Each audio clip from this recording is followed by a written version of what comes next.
नमस्कार, माझ्या चॅनलमध्ये तुमच्या सगळ्यांचं स्वागत आहे. आकृतीच्या हालतीने त्याला तोडून टाकले होते.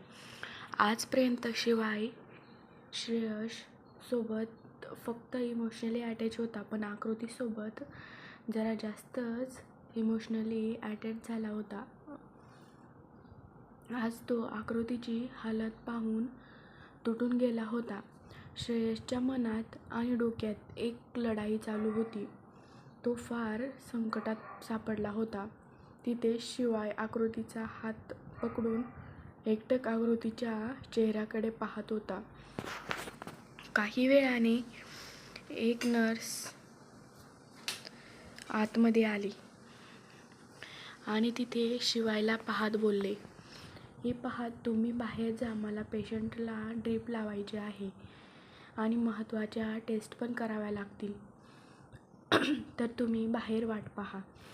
शिवायने जेव्हा नर्सचा बोलणं ऐकले तर नजर आकृतीला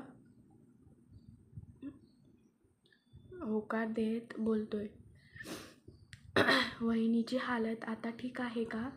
तिला शुद्ध केव्हापर्यंत येईल?" नर्स पण त्याचा पडलेला चेहरा पाहून बोलते, "हे पहा, मी पण काही नाही बोलू शकत. तुम्ही याबद्दल डॉक्टरांसोबतच बोलून घ्या." शिवाय तिचा बोलणं ऐकून काहीच न बोलता गपचूप तिथून निघून गेला. नर्स लगेच आकृतीच्या रूमचा दरवाजा लावून मागच्या बाजूचा दरवाजा उघडून समोर असलेल्या माणसाला खूप अदबीने बोलते, "सर, कोणीच नाही. आता तुम्ही आतमध्ये येऊ शकता." तो माणूस चेहऱ्यावर कुठलेही भाव न आणता गपचूप आतमध्ये येतो. नर्स पण तो दरवाजा बंद करत बाहेर वाट पाहू लागते. तो माणूस हळूच चालत आकृतीच्या बेडजवळ येतो. तो आलाय याची खबर तिथे कोणालाही नव्हती. तो शांततेत आकृतीच्या बेडजवळ जाऊन उभा राहतो. आकृतीचा कोमेजलेला चेहरा पाहून त्याचं मन आतमधून तुटत होता. आकृतीच्या छोट्याशा चेहऱ्यावर ऑक्सिजन मास्क लावलेला होता. सोबतच हातात ड्रीप लावलेली होती. डोक्याला आणि हाताला पट्टी बांधलेली होती. तो माणूस शांततेत आकृतीच्या चेहऱ्यालाच पाहत होता. हा दुसरं कोणीच नसून तो श्रेयश होता. त्याने खूप ट्राय केले हृदयसोबत कॉम्पिटिशन करायचे, पण शेवटी तो हारला. श्रेयश केव्हापासून आकृतीला पाहण्यासाठी तडफडत होता.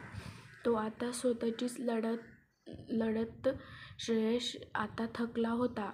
तो आकृतीजवळ बसून तिचा हात हळूच हातात घेतोय आणि विचार करतो, का तिला बेशुद्ध असल्यावर पण अजून त्याच्याकडून दुःख नको व्हायला. श्रेयश आकृतीचा हात प्रेमाने गालावर फिरवत होता.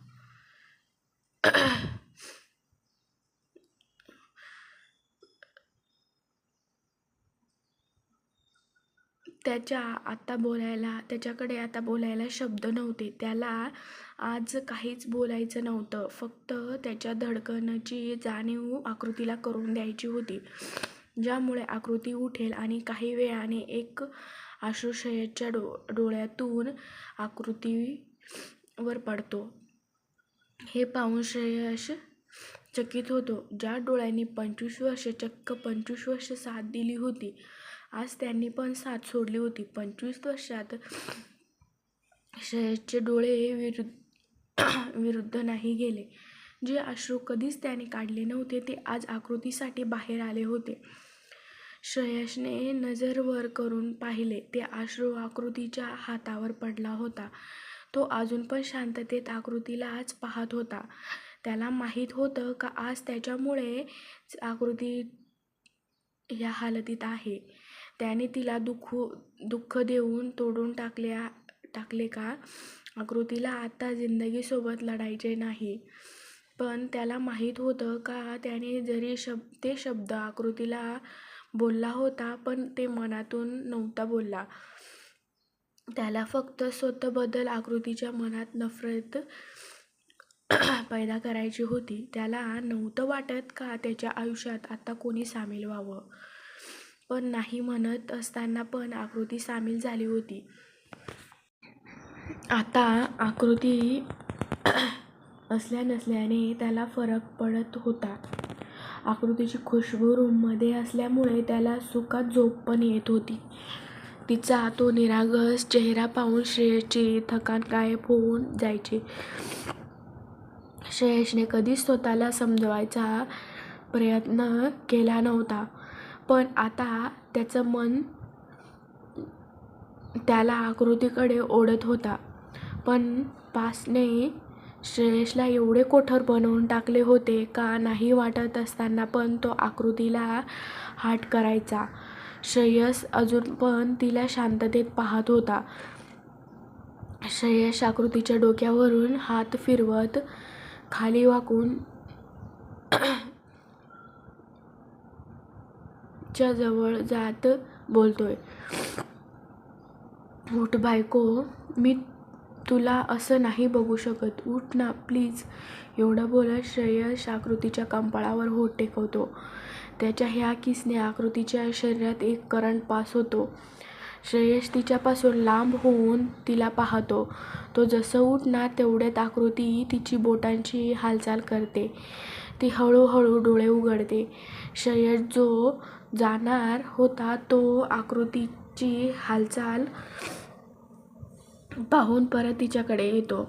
आकृतीला डोळे उघडताना पाहून श्रेयसला खूप खुशी होते.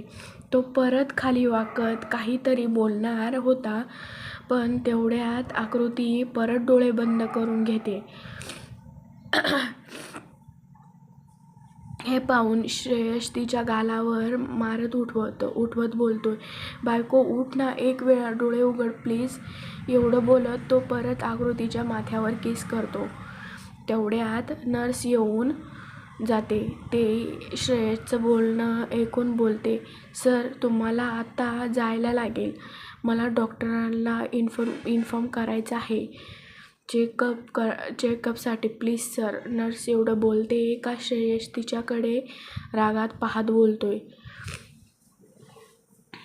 तर मग डॉक्टरला बोलव, मी आता कुठेही नाही जात आहे. नर्स घाबरत बोलते, सर तुम्हीच बोलले होते का तुम्ही इथे आहेत हे कोणालाही नाही समजले पाहिजे. जर मी डॉक्टरांना बोलावले तर सगळ्यांना माहीत होऊन जाईल. नर्स एवढं बोलताच श्रेयसला समजते का तो आता मनात येईल ते बोलतोय. तो कसं तरी स्वतःवर कंट्रोल करत आकृतीला किस करून तिथून निघून जातो. नर्स लगेच डॉक्टरला इन्फॉर्म करते आणि डॉक्टर पळतच तिथे येते. तिला असं आलेले पाहून बाहेर उभे असलेले सगळे शिवाय आजोबा सगळे घाबरून जातात. आता ते डॉक्टरची बाहेर येण्याची वाट बघत होते. डॉक्टर 15 मिनिटांनी नर्सला काहीतरी इन्स्ट्रक्शन्स देऊन बाहेर येते. डॉक्टर बाहेर आल्यावर त्यांना घोळका घालून आस भरलेल्या नजरेने पाहून काहीतरी विचारणारच होते का डॉक्टर स्माईल करत बोलतात, don't worry, she is absolutely fine. आता तापामुळे जरा कमजोर आहे, त्यामुळे त्यांना औषध देऊन झोपून दिलंय. उद्या सकाळपर्यंत तिला खूप आराम भेटून जाईल. उद्या सकाळी तुम्ही भेटू शकता, आत्ता नाही. डॉक्टर हे बोलता सगळ्यांच्या चेहऱ्यावर जरा समाधान वाटत होते. शिवाय तर एवढा खुश झाला होता का त्याने डॉक्टरलाच हक करत बोलला, thank you doctor, thank you so much. Doctor त्याच्या अशा वागण्यावर स्माईल करून निघून जातात. आता जाऊन त्याला बरं वाटलं होतं. शशांक आजोबांना सांगायला गेला होता. तेवढ्यात कबीर बोलतोय, माहीत नाही श्रेयस कुठे असेल, एवढे कॉल केले पण त्याचा कुठेही पत्ता नाही. त्याला आता सगळं काम सोडून इथे असायला पाहिजे होतं. सिद्धार्थ कबीरच्या खांद्यावर हात ठेवून त्याला शांत करत बोलतोय, प्लीज शांत हो कबीर. आय एम शुअर का सगळ्यात आधी श्रेयसला वहिनीबद्दल माहीत झाले तर सगळं सोडून तो इथेच येईल. तेवढ्यात कबीर बोलतोय, मला माहीत नाही, पण मला असं का वाटतंय का श्रेयस त्याच्या पास्टमुळे वहिनीशी असं वागतोय, तिच्यापासून लांब जायचा प्रयत्न करतोय. त्याने तर अजूनही वहिनीला सगळ्यांसमोर बायको म्हणून पण स्वीकारले नाही. सिद्धार्थ कबीरचं बोलणं ऐकून मोठा श्वास घेत बोलतो, मला माहिती आहे का त्याने सगळ्यांसमोर वहिनीला कबूल नाही केले, पण मनात तो कधीच कबूल करून बसलाय आणि लवकरच सगळ्यांसमोर पण कबूल करेल. मग एका रहस्यमयी अंदाजात पुढे सिद्धार्थ बोलतोय, पण कदाचित त्यासाठी आपल्याला बोट वाकडं करायला लागणार. हे ऐकून कबीर नासमजीमध्ये सिद्धार्थला पाहतो. सिद्धार्थ हसत पोटावर हात ठेवतोय, मग त्याला पाहतो आणि बोलतो, चल भावा, काहीतरी खाऊ, खूप भूक लागली. मग त्यानंतर बाकीचे बोलू. कबीर त्याचं बोलणं ऐकून होकार देतो आणि चालायला लागतो. आता शिवाय पण आला होता. सकाळपासून कोणीच काही खाल्ले नव्हते. आकृतीला या हालतीत पाहून सगळ्यांची भूकच मरून गेली होती. पण डॉक्टरकडून सगळं व्यवस्थित आहे हे ऐकून आता त्यांना भूक लागायला लागली होती आणि सगळे पण कॅन्टीनकडे गेले. तिथेच श्रेयस त्याच्या गाडीच्या बाहेर उभा राहून केव्हापासून त्या काळ्या झालेल्या ढगांकडे पाहत होता. त्याला अजून पण आकृतीचा चेहरा आठवत होता. श्रेयसला मनातलं बोलायला बिलकुल येत नव्हतं, त्यामुळे त्याला समजत नव्हतं का तो जे फील करतोय आकृतीसाठी ते नक्की काय आहे म्हणून. तेवढ्यात त्याच्या फोनमध्ये एक मेसेज येतो, ज्याला पाहून श्रेयसला जरा बरं वाटते. आकृती ठीक आहे हे पाहून त्याला एवढं चांगलं वाटलं होतं का तो बोलू शकत नव्हता. आज परत श्रेयसने मनावर कंट्रोल न करता आकृतीला बायको म्हणून बोलला होता, ज्याला त्याला काहीच फरक पडला नव्हता. त्याने मनातल्या मनात तेव्हापासूनच बायको मानले होते जेव्हा त्याने तिच्या भांगेत सिंदूर भरले होते, गळ्यात मंगळसूत्र घातले होते. पण आज त्याने स्वतःच्या तोंडून कबूल केले होते. आता फक्त आकृती आणि सगळ्या दुनियेच्या समोर कबूल करणं बाकी होतं. श्रेयस तसाच हॉस्पिटलच्या बाहेर उभा राहिला. त्याची नजर आकृतीच्या रूमच्या खिडकीवर होती. त्याला आतमध्ये जायचे होते, पण काहीतरी विचार करून थांबला. तशीच सकाळ झाली. आकृतीच्या चेहऱ्यावर सूर्याचे किरण पडल्यामुळे तिच्या पापण्या किलकिली होऊ लागल्या.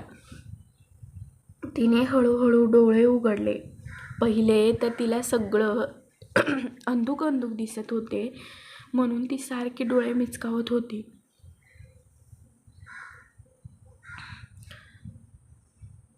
पहिले तर तिला समजलंच नाही का आपण कुठे आहोत म्हणून. डॉक्टर आकृतीला चेक करून तिच्याकडे स्माईल करत बोलते, आता तुम्हाला कसं वाटतंय? आकृतीने जेव्हा डॉक्टरचा आवाज ऐकला तर ती त्यांच्याकडे पाहत बोलते, हां, बरं वाटतंय डॉक्टर. डॉक्टर आकृतीचं उत्तर ऐकून स्माईल करत बोलते, ठीक आहे. मग तुमची फॅमिली केव्हापासून वाट पाहते? तुम्ही रेस्ट करा, मी त्यांना पाठवते आतमध्ये. एवढं बोलत डॉक्टर सगळ्यांना आतमध्ये जायला बोलून तिथून निघून गेली. शिवाय तर सगळ्यात आधी पळत आतमध्ये येतो. आकृतीची नजर दरवाजाकडेच होती. आकृती जसं शिवाय कडे पाहते तसेच तो पुढे येत लगेच तिच्या गळ्यात पडत बोलतो, किती घाबरवून टाकली होती तुम्ही वहिनी मला तर वाटलं होतं का मी तुम्हाला गमावूनच दिला.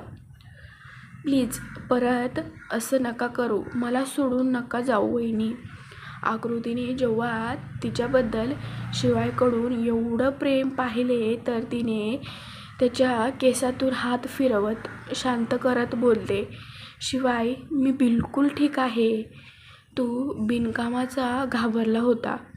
तेवढ्यात आकृती तिची नजर मागे उभा असलेल्या शशांकवर जाते, तर तो काहीतरी विचार करून शिवायचा मूड लाईट करण्यासाठी बोलते, अजून तर शशांक आणि छम्मक छोलोच्या लग्नात पण आपल्याला नाचायचं आहे ना. आकृतीचं छम्मक छल्लो बद्दल ऐकून शिवाय तिच्यापासून बाजूला होत हसून देतो, तर शशांक तोंड वाकडं करत बोलतोय, काय वहिनी, तुम्ही दोघेही अजून तिथेच अडकलेत. शशांक एवढे बोलताच कबीर त्याच्या खांद्यावर हात ठेवत एक आयब्रो उंचावत विचारतो, शशांक, ही छम्मक छल्लो कोण रे? कोण आहे ही? कबीर एवढं विचारता शशांकची सगळी हेकडी गायब होऊन जाते. तो गडबडत बोलतो, कोणीच नाही दादा. ते तर शिवाय आणि वहिनी माझा मजाक उडवण्यासाठी प्रत्येक वेळा असं चिडवत राहतात. तुम्ही जसं विचार करताय ना तसं काहीच नाही. खरंच? कबीर शेक करत बोलतो, खरंच? शशांक त्याची भीती लपवून पटकन बोलतो, हो खरंच दादा. शशांकची ही हालत पाहून सिद्धार्थ, शिवाय आणि आकृती तोंड दाबून हसायला लागतात. तेवढ्यात आकृतीच्या डोक्यावरून हात फिरवत यशवंतराव प्रेमाने बोलतात, बेटा, तू तर आम्हाला घाबरवूनच दिलं होतं. आता कसं वाटतंय? आकृती त्यांच्याकडे वळत हलकं स्माईल करत बोलते, मी बिलकुल ठीक आहे आजोबा, पण तुमच्या चेहऱ्यावर पाहून बिलकुल वाटत नाही आहे का तुम्ही ठीक असाल म्हणून. किती थकलेले दिसताय. माझ्या टेन्शनमध्ये तुम्ही स्वतःची काळजी घेणं पण विसरून गेले होते का? आजोबा या हालतीत पण आकृती काळजी करते हे पाहून स्माईल करत बोलतात, ते काय आहे ना बेटा, तू जेव्हापासून आलीस ना तेव्हापासून तू आमची एवढी काळजी घेतलीस ना, आता मला काळजी घ्यायची सवय नाही राहिली ग. त्यांचं बोलणं ऐकून आकृती हसायला लागते. शिवाय तोंड वाकडं करत बोलतो, तर मग तुमची काळजी घ्यायला एखादी आजी डार्लिंग घेऊन या ना आजोबा. आत्ता माझी एकटी वहिनी कोणाला सांभाळणार आहे. शिवायचं बोलणं ऐकून आजोबा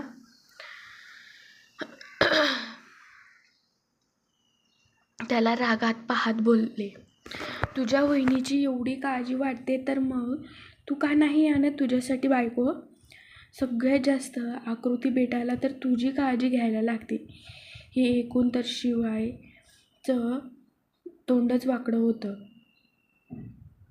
आणि त्या दोघांची खट्टी-मिठी भांडण पाहून आकृती फक्त हसून देते, पण तिची नजर तिथे कोणाला तरी शोधत होती. हा पाठ तुम्हाला कसा वाटला हे मला कॉमेंट करून नक्की सांगा. माझ्या चॅनलला सबस्क्राईब नक्की करा, लाईक करा, शेअर करा, कॉमेंट करा आणि माझ्या चॅनलला नक्की सबस्क्राईब करा. थँक्यू, धन्यवाद.